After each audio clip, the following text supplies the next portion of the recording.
ბრიუსელიდან მომდინარე უპრეცედენტო ზეწოლის, ქვეყანაში ქაოსის გამოსაწვევად დახარჯული მილიონობით ევროსა და პოლიტიკური შანტაჟის ფონზე, რომელიც უკრაინაში ომის კვალდაკვალ უკვე 3 წელია მუდმივად იზრდება, ქართული ოცნების პოლიტიკური საბჭოს სახელით პრემიერ-მინისტრი ირაკლი კობახიძე საზოგადოებას მიმართავს. Ბოლო რამდენიმე კვირის განმავლობაში ევროპული ბიუროკრატიის მხრიდან საქართველოზე სრულიად უსაფუძვლოდ დადასტურება იმდენად მასშტაბური ხასიათი შეიძინა, რომ როგორც ქართულ ხალხთან ანგარიშვალდებული, ასევე ჩვენ ქვეყანაში მშვიდობასა და სტაბილურობაზე პასუხისმგებელი პოლიტიკური გუნდი თავს ვალდებულად მივიჩნევთ საზოგადოებას დეტალურად განვმარტოთ ის სფარული პოლიტიკური წიაღსვლები, რაც საქართველოს წინააღმდეგ წარმოებულ ტრულ კამპანიაში ზედაპირზე არ ჩანს. ცხადია, როდესაც მმართველ გუნდს სფარულ პოლიტიკურ საკითხებზე, რომელიც როგორც წესი დახურულ კარს მიღმარჩება, საჯაროდ უწევს საუბარი, ეს ფაქტი იმგვარი ზეწოლის მასშტაბზე მიანიშნებს, რომლის შესახებაც საზოგადოება სრულად ინფორმირებული უნდა იყოს, რათა ის არ იქცეს გარე ძალების ხელში იმ გეგმის ინსტრუმენტად, რომელსაც ქვეყნის ვასალიზაცია და საბოლოოდ მისი გაწირვა მოჰყვება, Deep State-ის, ანუ გლობალური ომის პარტიის ინტერესების სასარგებლოდ. უკვე არავისთვისაა საიდუმლო, რომ გლობალური ომის პარტია სრულ კოორდინაციაში ხავს ევროპული ბიუროკრატია და ჩვენი ქვეყნის წინააღმდეგ გაცხოველებულ შანტაჟს აწარმოებინებს. მიზანი აქაც იგივეა. Როგორმე მოახერხონ და საზოგადოება ხელისუფლებას დაუპირისპირონ, ქართველი ხალხის ხელით ნებისმიერი მეთოდით ჩამოაშორონ მმართველობას ჩვენი პოლიტიკური გუნდი, რომელიც გლობალურ ომის პარტიას რუსეთის წინააღმდეგ მეორე ფრონტის გასახსნელად არ გამოადგება. სანაცვლოდ კი მათ მიერ მართული აგენტურა მოიყენონ ქვეყნის სათავეში, ჩვენგან განსხვავებით რადიკალური ოპოზიცია მზადდა შეასრულოს გარედან წამოსული ნებისმიერი დავალება, მათ შორის მთავარი ქვეყნის ომში ჩართვა. უცხო ძალებისთვის აგენტოკრატიის ხელისუფლებაში მოყვანა ნიშნავს საქართველოს გარდაქმნად იმგვარ პაიკად, რომელსაც გეოპოლიტიკურ თამაშში საჭირო დროს დაუფიქრებლად გაწირავენ. ხოდა რადგან ამ გეგმას სწორედ ქართული ოცნების შეუვალი ეროვნული პოზიციები ეწინააღმდეგება, მისი განეიტრალება სურთ.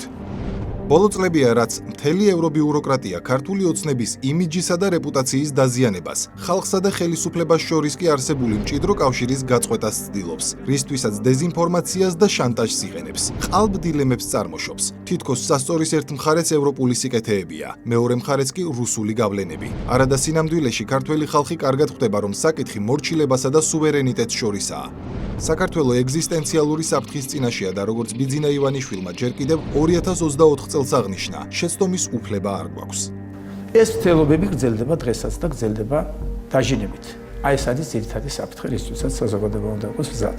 ამიტომაც არ გვაქვს არანაირი გადაცდომის ელემენტარული რესურსი. ჩვენ უნდა ვიყოთ ძალიან მობილიზებული, ძალიან მხიზლოთ, რომ არ მივიღოთ რაღაც უბედურება. წინააღმდეგ შემთხვევაში აქ აღარ არის საუბარი იმაზე, რომ კარგია, ცუდია, კარგი მთავრობაა, კარგი რიტორიკა აქვს. კარგი არა, ან ვიქნებით, ან არ ვიქნებით.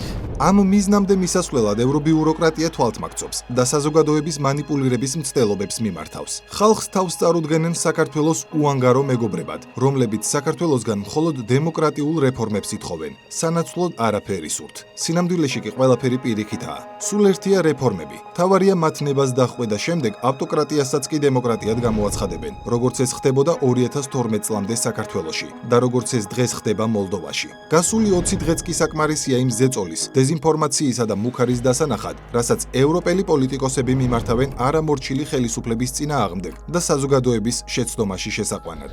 1 ივლისი ბრიტანეთის საელჩო ავრცელებს განცხადებას. დიდი ბრიტანეთის მთავრობა არ დააყოვნებს დამატებითი ზომების მიღების განხილვას თუ საქართველო არ დაუბრუნდება დემოკრატიის, თავისუფლებებისა და ადამიანების უფლებების დაცვის და პატივისცემის გზას. 3 ივლისი ეუთოს დეზინფორმაციული რეზოლუცია მიაღებინეს საქართველოს წინააღმდეგ 2024 წლის იმ არჩევნებთან დაკავშირებით, რომელიც მაშინ თავად ეუთოს სადამკვირვებლო მისიამ დადებითად შეაფასა. 8 ივლისი დებატები მორიგი ანტიქართული რეზოლუციის მისაღებად ევროპარლამენტში. უვიზო მოგზაურობა დემოკრატიულ ქვეყნებს ეძლევა და არა რეჟიმებს, რომლებიც მოქალაქეებს პოლიტიკური შეხედულებების გამო აპატიმრებენ. 9 ივლისი ევროპარლამენტში მიიღეს რეზოლუცია, რომელიც კიცედი მეორებს მოთხოვნას ყოფილი პრეზიდენტის მიხეილ სააკაშვილის ჰუმანიტარულ საფუძველზე დაუყოვნებლივ გათავისუფლებასთან დაკავშირებით. კიცედი მეორებს თავის პოზიციას, რომ საქართველოში არსებული პოლიტიკური და კონსტიტუციური კრიზისის მოგვარება შესაძლებელია ახალი საპარლამენტო არჩევნების გზით. კვლავ მოუწოდებს კომისიასა და საბჭოს განიხილონ საქართველოს უვიზო სტატუსის შესაძლო შეჩერების პერსპექტივით. 13 ივლისი ბრიტანეთის საელჩო ავრცელებს ევროკავშირის 17 ქვეყნის საგარეო საქმეთა მინისტრებისა და ევროკავშირის უმაღლესი წარმომადგენლის ერთობლივ განცხადებას, რომელიც სავსეა დეზინფორმაციით, მანიპულაციითა და შანტაჟით. მოვუწოდებს საქართველოს ხელისუფლებას დაუყოვნებლივ გაათავისუფლოს უსამართლოდ დაკავებული პოლიტიკოსები, ჟურნალისტები და აქტივისტები, გააუქმოს რეპრესიული კანონმდებლობა და ჩაერთოს ეროვნულ დიალოგში ყველა შესაბამის მხარესთან. 15 ივლისი ბრიუსელში საქართველოზე საგარეო საქმეთა მინისტერიალზე იმსჯელეს და ეროვნული ხელისუფლების დასაშანტაჟებლად მორიგი უსამართლო სვლები დაგეგმეს. We will discuss Georgia. განვიხილავთ საქართველოს საკითხს, ვხედავთ სერიოზულ უკუსლას საქართველოში. ჩვენ განვიხილავთ კიდევ რიცი გაკეთება შეგვიძლია, მაგიდაზე ყველა ვარიანტია. მათ შორის უვიზო რეჟიმის შეწყვეტა და სხვა ელემენტები. 16 ივლისი ევროკომისია საქართველოს უგზავნის 8 პუნქტისგან შემდგარ მოთხოვნათა ჩამონათვალს. მათ შორისაა უცხოური დაფინანსების გამჭვირვალობის კანონმდებლობისა და ოჯახური ღირებულებების დაცვის შესახებ კანონის გაუქმება. ასევე მკაცრად არის შეფასებული ხელისუფლების სამართლებრივი რეაგირება ძალადობრივი აქციების დროს პოლიციელებზე თავდამსხმელების მიმართ. ქართული ოცნების მიერ დემოკრატიაზე თავდასხმა სულ უფრო მძიმე ხდება. დღეს მინისტრებმა შეაფასეს მეტი რისი გაკეთება შეგვიძლია. ეს მოიცავს უვიზო რეჟიმის შეჩერებას, ასოცირების შეთანხმების შეჩერებას და სანქციებს. საქართველოს დემოკრატიულ უკუსვლას შედეგები მოყვება. 19 ივლისი ევროპარლამენტი განცხადებას აქვეყნებს, სადაც წერია: ევროპარლამენტი ქართველი ხალხის გვერდით დგას. პარლამენტი საქართველოს ამჟამინდელ მთავრობას არ აღიარებს და აცხადებს, რომ სამართლიანი არჩევნების ჩატარებამდე მისი ევროკავშირში გაწევრიანების პროცესი ფაქტობრივად შეჩერებულია. რითაც ფაქტობრივად პირდაპირ ამბობს, რომ ის მხოლოდ იმ არჩევნებს და იმ ხელისუფლებას აღიარებს, რომლიდანაც მისი აგენტოკრატია გამოვა გამარჯვებული და ეს უპრეცედენტო და უსამართლო განცხადებებით გაჯერებული ზეწოლის ფაქტები მხოლოდ ბოლო 20 დღეს მოიცავს. და აქ მთავარი კითხვაა, რას აკეთებს საქართველო ისეც, რომ მთელი ევრობიუროკრატია ამდენ დროს, რესურსსა და ენერგიას ხარჯავს მისი შანტაჟისთვის. ან იქნებ უფრო სწორი კითხვაა, რას არ აკეთებს საქართველო ისე, რომ მოლდოვის ან უკრაინის მსგავსად ევრობიუროკრატების ქების ნაცვლად დაუსაბუთებელ კრიტიკას და მასშტაბურ ზეწოლას იღებს. კიდევ ერთხელ მკაფიოდ უნდა უთხრათ საზოგადოებას. საქართველოში მეორე ფრონტის გახსნის სურვილი იმდენად დიდია, რომ გლობალურმა ომის პარტიამ მთელი ევროპული ბიუროკრატია საქართველოსზე თავდასხმის რეჟიმში გადააწყო, ხოლო ფერგეტად უვიზო მიმოსვლის გაუქმებას მათ ხელში დარჩენილ ბოლო კოზირს განიხილავს. ჩვენი ქვეყნის ომში ჩართვის სურვილები ფიქრობენ, რომ თუ ევროკავშირთან უვიზო მიმოსვლას თუნდაც მოგონილი საფუძვლით გაუქმებენ, საზოგადოებაში ამას იმ დონის ხელვარება მოყვება, რაც საბოლოოდ ხელისუფლების დამხობით და ქვეყნის სათავეში აგენტურის მოყვანით დასრულდება. რეალურად Deep State-ის მართულ ევრობიუროკრატიას დიდი ხანია აღარ აინტერესებს რა გააკეთა საქართველომ ევროპულ გზაზე, რა შედეგებს მიაღწია. ფაქტებს უარყოფენ და ხელისუფლებას, რომელმაც ისტორიაში ყველაზე მეტად დაახლოვა საქართველოს ევროპულ გაერთიანებასთან, ანტიდასავლურის იარლიხს აკრავენ. სად არის აქ სამართლიანობის პრინციპი ან რეფორმები და დემოკრატიული სტანდარტი, რასაც ყოველ მომდევნო სიტყვაში ახსენებენ ხოლმე. სამართლიანობის პრინციპი დიდი ხანია აღარ არსებობს, რაც შეეხება უსამართლო დამოკიდებულების კასკადს. 2022 წლის 24 თებერვლიდან იწყება. რუსეთ-უკრაინის ომის დაწყების ღამე იქცა წყალგამყოფად და სწორედ ამ ერთმა ღამემ შეცვალა ევროკავშირის დადებითი განწყობები საქართველოზე. ომის დაწყებამდე საქართველოს აღმოსავლეთ პარტნიორობის ქვეყნებში თავად ევრობიუროკრატები ასახელებდნენ მოწინავედ. საქართველოს ევროინტეგრაციის პროცესი სამაგალითოდ სახელდებოდა თავად ბრიუსელის მიერ. და განა რა მოხდა ერთ ღამეში? განა ერთ ღამეში გაუარეს და საქართველოში მანამდე არსებული მაღალი დონის დემოკრატია. ცხადია არა, პირიქით. საქართველოს არასდროს გადაუხვევია ჭეშმარიტი ევროპული ღირებულებებისგან, განსხვავებით თავად ბრიუსელისა. ერთადერთი, რის გამოც საქართველო აითვალწუნეს, იყო Deep State-ის მიერ მოთხოვნილ მეორე ფრონტზე პასუხადგაცემული უარი. საზოგადოებას კარგად ახსოვს, რომ ჩვენი ქვეყნის და ქართული ხალხის მიერ არჩეული ხელისუფლების მიმართ სრულად უსამართლო დამოკიდებულება უკრაინაში ომის დაწყებას ემთხვევა. ამერიკის შეერთებული შტატების წინა ადმინისტრაცია, თავად ბაიდენი, სახელმწიფო მდივანი ბლინკენი, ყოფილი ელჩი დეგნანი და სხვა მაღალი თანამდებობის პირები გამუდმებით ესხმოდნენ თავს საქართველოს, სრულად აბსურდულად ფაქტების გარეშე გვადანაშაულებდნენ რუსეთთან კავშირში და ფურცელზე დაწერილი სტრატეგიული პარტნიორობის დარღვევაში, მაშინ როდესაც საქართველოს ყველაფერი გააკეთა პოლიტიკურად უკრაინის ხარდასაჯერად, შეუერთდა ასობით რეზოლუციას, იყო მის დანაშაულების გამოძიების საკითხის თანასპონსორი, შეიფარა უკრაინელი ლტოლვილები, დაეხმარა ომში მყოფ ქვეყანას ჰუმანიტარული თვირთებით და პირნათლად იცავდა სანქციებისგან თავის არიდების სტანდარტებს. ამ უკანასკნელ საკითხზე დასკვნა უშუალოდ ამერიკიდან ჩამოსულმა სანქციების კოორდინატორმა ბატონმა უბრაიანმა დაწერა და ჩვენ ქვეყანას ამისათვის მადლობაც გადავხადა. ამ ფონზე ჩვენ საჯაროდ გავხსენით დისკუსია და დავსვით რიტორიკული შეკითხვა.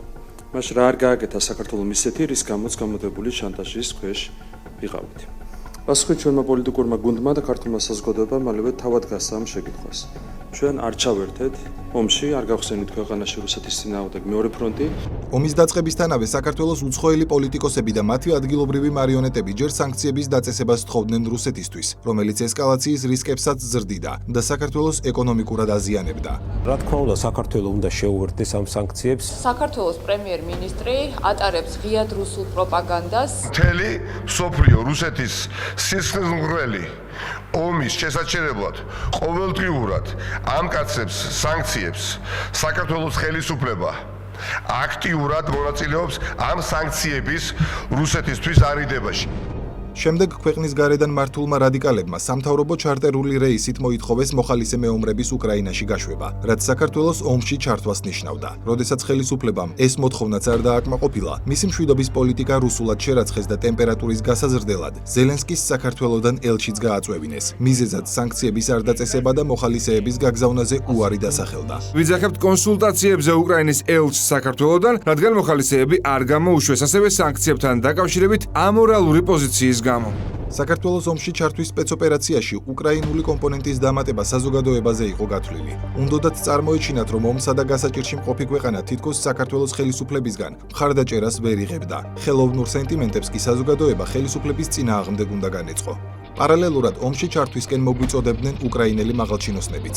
თუ დნესტრისპირეთი და საქართველო დღეს ყველანი დაკავებულნი იქნებიან თავიანთი ტერიტორიების დაბრუნებით, ეს აუცილებლად დაგვეხმარება, რადგან რუსებს ექნებათ რაიმე გასაკეთებელი გარდა ჩვენი ქალაქებისა და სოფლების განადგურებისა, ჩვენი ბავშვებისა და ქალების მკვლელობისა. გთხოვთ ქართველო ხალხო, თქვენი მჯერა, გაარკვიეთ თქვენს ხელისუფლებასთან, გადაწყვეტეთ ეს საკითხი, რადგან ასეთი ღალატისა და ზურგში ჩარტყმული დანისხილვას ქართველი ხალხის მხრიდან არ ვისურვებდით. უცხოელი პოლიტიკოსები მეორე ფრონტს ლობირებდნენ. ქართული ოცნების მშვიდობის პოლიტიკა მათ გეგმებს ეწინააღმდეგებოდა. ამიტომაც გადაწყვიტეს ხალხსა და ხელისუფლებას შორის არსებული კავშირი გაეწყვიტათ და ქვეყანა შიდა არეულობებში ჩაეძირათ. ამიტომაც დაიწყეს პროპაგანდა თითქოს ხალხი სხვა, ხელისუფლება კი თითქოს მათ ნებას აღარ გამოხატავდა. საქართველოს მთავრობის და რა თქმა უნდა არა ხალხის პოზიცია სრულებით აშკარად უპირისპირდება.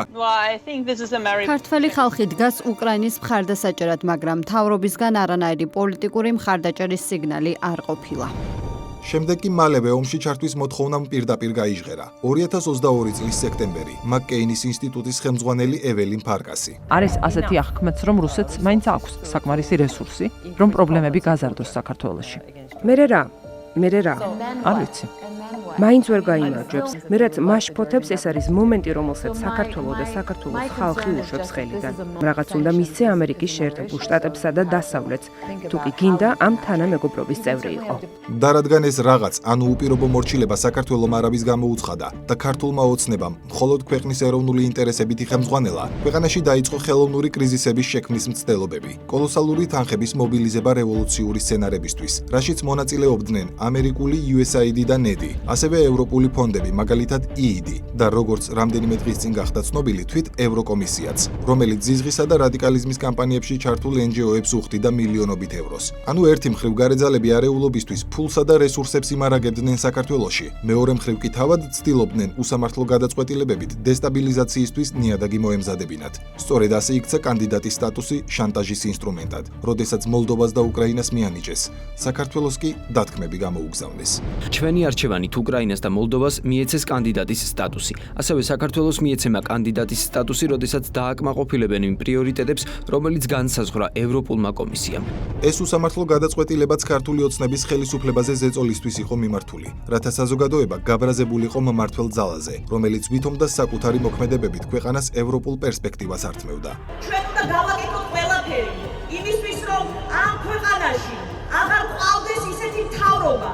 თუმცა ეს NGO რევოლუცია მაშინ ჩავარდა, მაგრამ ხელისუფლების ძალადობრივად შეცვლის სურვილი არსად გამქრალა. ომი უკრაინაში ცხელ ფაზაში შედიოდა. საქართველოს ომში ჩართვის სურვილიც შესაბამისად იზრდებოდა. ეროვნული ხელისუფლების ჩამოშორება ნომერ პირველ ამოცანად იქცა. რისკების დასაზღვევად ხელისუფლებამ გარე გავლენების შესამცირებლად გამჭვირვალობის კანონის მიღება გადაწყვიტა. ეს ეწინააღმდეგებოდა გარეძალების გეგმას, ამიტომაც ვა-ბანკზე წავიდნენ. ჯერ კელი დეგნანმა, ამერიკის მაშინდელმა ელჩმა და შემდეგ ევრობიუროკრატიამ, მათ მიერვე დაფინანსებულ რადიკალებს ხელისუფლების ძალადობრივად შეცვლის პროცესის დასაწყებად მწვანე შუქი აუნთეს. ამ კანონის შესახებ სპეკულაციები არ არსებობს, ეს არის რუსული. ხელოვნურმა ქაოსმა არ იმუშავა. ხელისუფლებამ ქვეყნის შიგნით სტაბილურობა შეინარჩუნა. შედეგად მასზე გარე ზეწოლა გაიზარდა.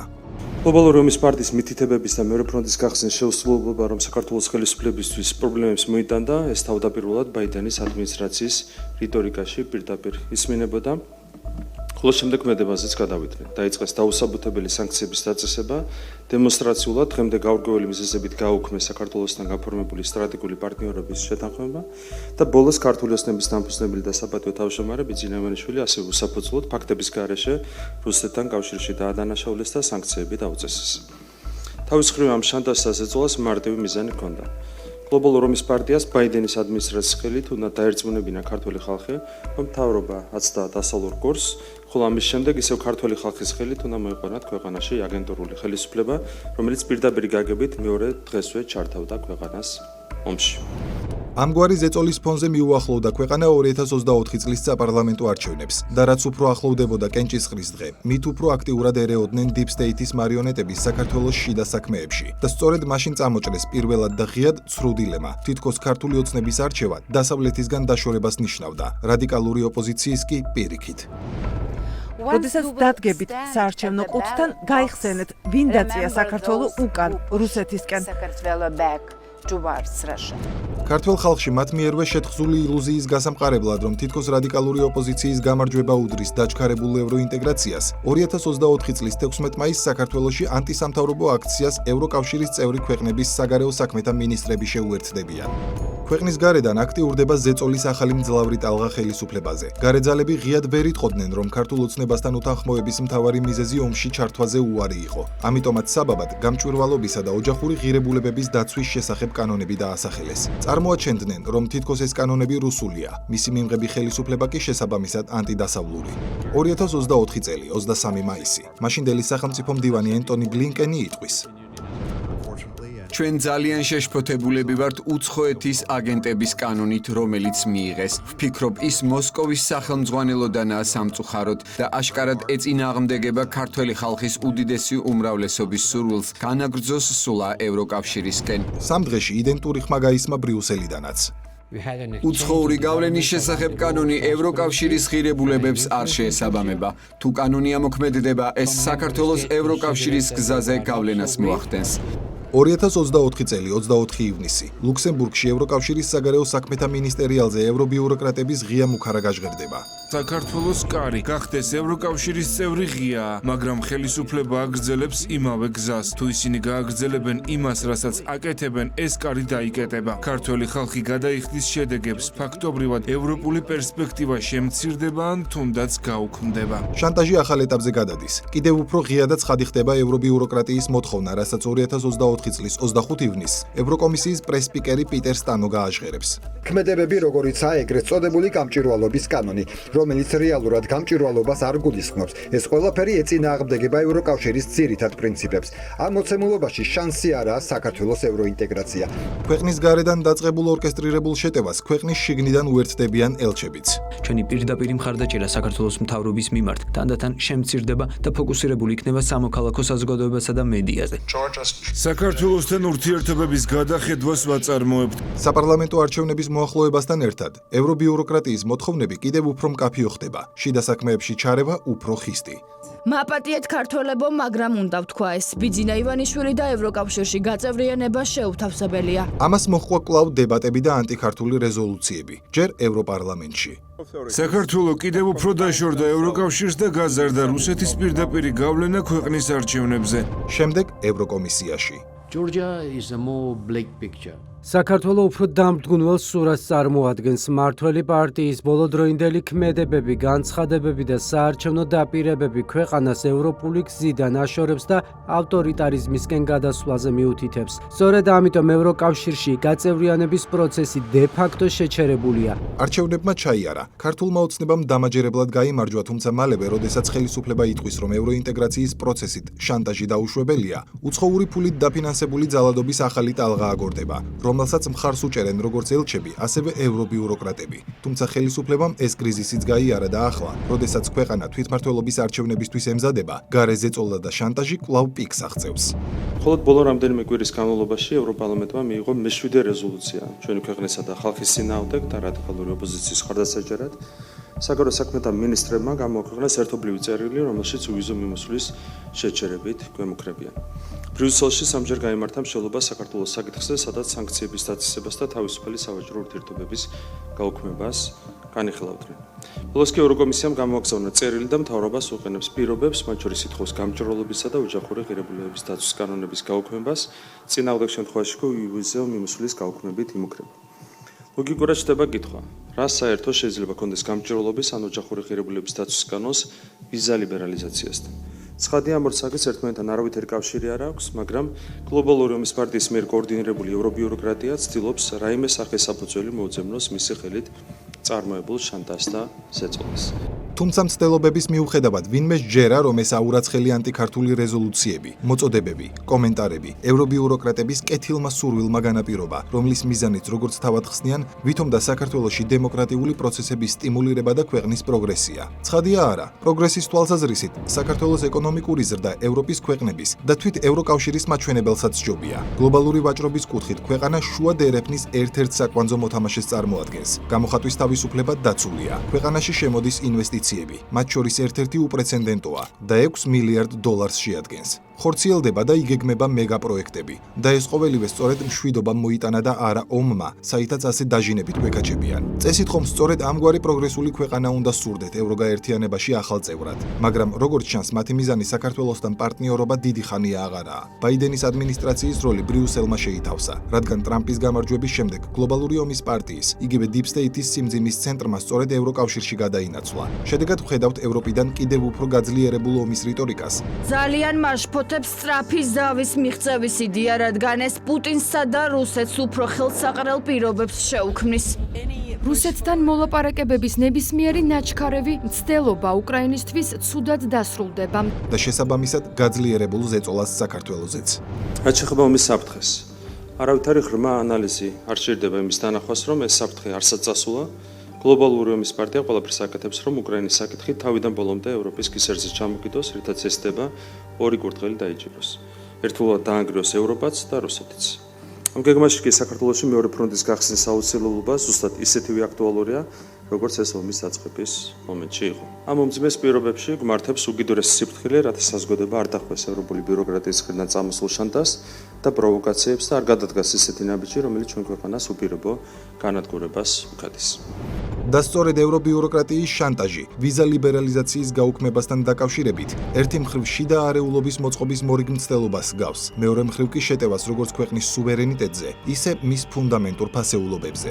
თუ არ დაგვემორჩილებით მშვიდობაზე, ოჯახურ ღირებულებებზე, ეროვნულ პოლიტიკაზე, ეკონომიკურ წინსვლაზე და მსგავს საკითხებზე უარს არ იტყვით და ჩვენს აგენტურას მხარს არ დაუჭერთ ვიზა ლიბერალიზაციას გაგიუქმებთო. შანტაჟის უკიდურესად ამორალური ფორმა, რომელსაც არც კი მალავენ. შემთხვევითი არ არის, რომ ევროკომისია სწორედ გამჭვირვალობისა და ოჯახური ღირებულებების შესახებ კანონების გაუქმებას ითხოვს. ერთის გაუქმებით სურთ საქართველოს დაკარგოს კონტროლის ბერკეტი ქვეყანაში გარედან მომდინარე საფრთხეებზე და გაუმარტივდეთ ქაოსის ხელოვნურად წარმოქმნა, როცა მოუნდებათ.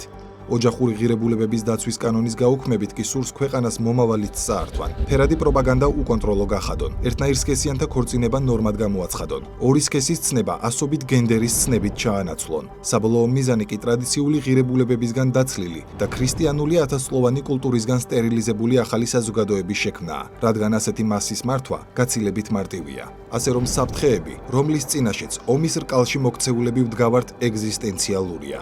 როგორც ყოველთვის, საქართველოს კვლავ რთულ გზაგასაყარზე დგას და შეცდომის უფლება უბრალოდ არ გვაქვს.